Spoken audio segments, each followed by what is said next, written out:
Good morning. Today we're doing lesson 23. We're just going to do the problem set and then you'll do a page of the homework.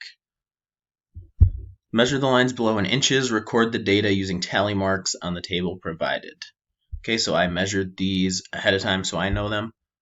You're going to record it in this chart right here, the number of lines, and it wants us to use tally marks. So line A, is it shorter, longer, or equal to 5 inches? I know this one is longer, so I'll make a tally mark. And then I'm going to make a mark right here just so I remember I already did A. B is shorter. My tally marks are going to be a little off. C is 5 inches exactly, so that's there. D is shorter. E is shorter.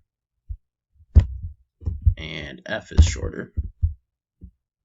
And G is equal.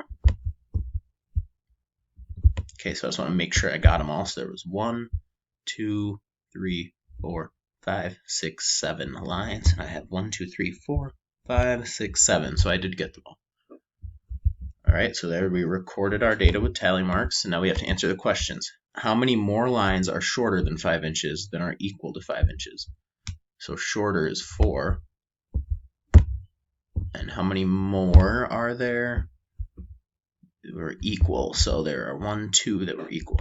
So 4 take away 2 equals 2.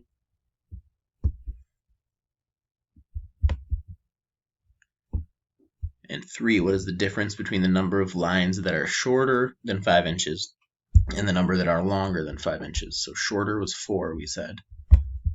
And the number that was longer, we only had 1 that was longer. So 4 take away 1 equals 3. And then for 4, you're going to ask and answer a comprehension question that could be answered using the data above. So you can make up any question about this data that you want. You could say, how many lines were shorter than 5 inches? How many lines did we measure in all? Whatever you want it to be, and then answer it. Okay, then we're going to go down to the homework. It's the second page of the homework. It's question number 2. You're going to do the same thing, fill in the chart with data using tally marks, except this time it's 4 inches. And then you will answer B, C, and D. Thanks.